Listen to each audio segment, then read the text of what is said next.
নমস্কার, যোগা উইথ রায় চ্যানেলে সবাইকে জানাই স্বাগত।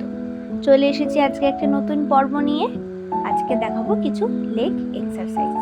তবে চলুন শুরু করি। প্রথমে সোজা হয়ে বসে পাটাকে লম্বা করে সামনের দিকে মেলে দেব। মেলে দেওয়ার পর হাঁটু থেকে পায়ের পাতা পর্যন্ত যে হাড়টা আছে ওটাকে একটু স্টিফ করব, হাঁটুটা যাতে মাটির সাথে ঠেকে থাকে।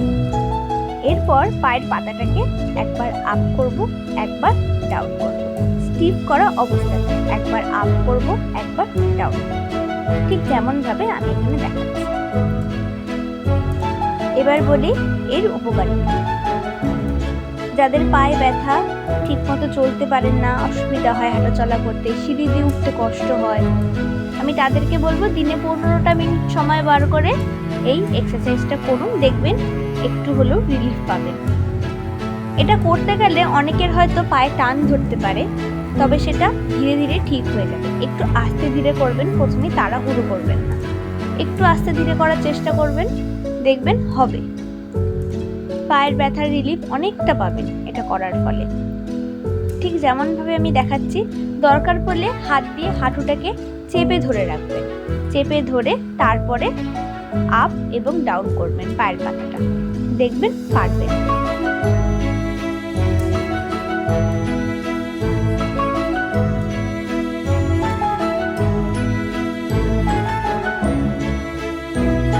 এটা ছিল 1 নম্বর। এবার আসি 2 নম্বর এক্সারসাইজে। সোজা হয়ে দাঁড়াবেন, তারপরে পায়ের গোড়ালিটা আপ ডাউন করব। এবার আমরা কিভাবে করব? প্রথমে পা দুটোকে জোড়া করব, জোড়া করে আপনারা সোজা দিক হয়েও করতে পারেন, আমি আপনাদের সুবিধার জন্য এইভাবে দেখাচ্ছি। পায়ের গোড়ালিটাকে একবার আপ করব, 5 কাউন্ট করব, তারপর আবার নিচে নামব, আবার আপ করব, আবার নিচে নামব। প্রথম হয়তো একটু ব্যালেন্সের সমস্যা হতে পারে, তবে সেটা প্র্যাকটিস করতে করতে ঠিক হয়ে যাবে। আবার আপ করব, আবার ডাউন করব।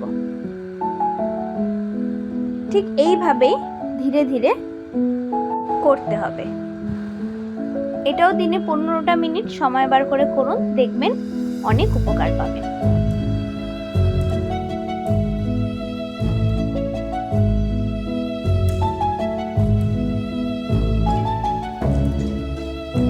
তবে আজ এতটাই।